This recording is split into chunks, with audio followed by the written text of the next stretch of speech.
Ce matin, en faisant un peu de rangement dans ce que j'aime appeler le musée familial, et j'aimerais qu'on s'habitue à ce terme pour donner peut-être un peu plus de valeur à nos albums photos, à notre coin souvenir, et d'expliquer que c'est quelque chose qui est un peu plus fort qu'une partie de nostalgie, et c'est quelque chose de plus historique et de plus important. Et donc, en faisant un peu de rangement là-bas, j'ai découvert un document. J'allais dire une carte d'étudiant. C'est une carte de CES. J'étais au CES du Haut-du-Roi, à Sarcelles. Je ne sais pas si vous arrivez à voir, Ken. Et ce qu'il y a de plus sympathique, de plus croustillant, derrière cette carte-là, il y a notre emploi du temps. Ken, classe de troisième, et je regarde exactement quel était mon emploi du temps, avec le plus de précision possible. Il y a peut-être une quarantaine d'années de ça, je préfère ne pas trop compter, Ken. Et de telle heure à telle heure, c'était cours d'anglais, cours de physique, cours de maths.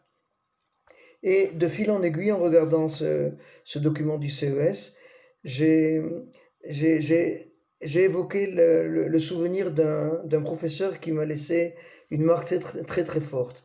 C'était un professeur de français, Monsieur Henri Jean Zichrono Livracha, j'ai appris il y a quelque temps qu'il n'est plus parmi nous. Et Monsieur Henri Jean était un professeur sévère. C'était le prototype même du juif algérien, à mes yeux en tout cas, et je crois que je me suis trompé. À l'époque, je le considérais comme le juif algérien assimilé. C'était un prof de français, il parlait un langage très châtié, il était aristocrate dans ses manières comme ça. Je me rappelle, il fumait des cigarettes du Nil en cours. Aujourd'hui, on a du mal à imaginer qu'un prof puisse fumer devant les élèves dans une salle avec toutes les fenêtres fermées. Et il tenait la classe avec une poigne de fer. Il était sévère.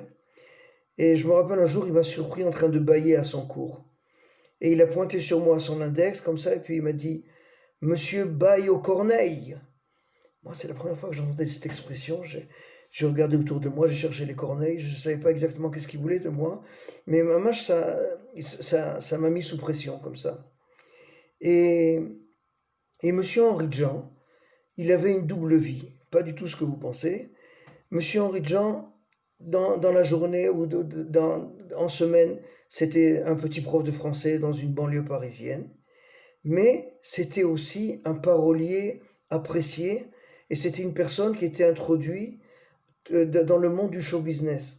C'est lui, par exemple, qui avait écrit les paroles de cette très très belle chanson de Philippe Clay. Je ne sais pas si vous rappelez, une chanson qui s'appelle Mes universités. Ken, Mes universités, c'était pas Nanterre. C'est une chanson un peu réactionnaire où il a un regard critique sur le comportement des étudiants à l'époque de mai 68. Mais dans cette chanson, il y a une phrase qui est très forte d'après moi. Il dit, euh, à son époque, donc, il dit, quand nous on écoutait Londres à la radio, c'était pas les Beatles qui nous parlaient. Et donc, Monsieur John donc était une personne célèbre, une personne connue dans ce monde très sélectif du show business. Et entre autres, il avait aussi écrit pas mal de chansons pour Enrico Macias, entre autres la très très belle chanson du Grand Pardon. Et dans cette chanson, il bouscule un peu la chronologie biblique. Et vous vous rappelez, Abraham a eu deux enfants, il y a Israël, Ismaël. Et il a écrit aussi d'autres chansons.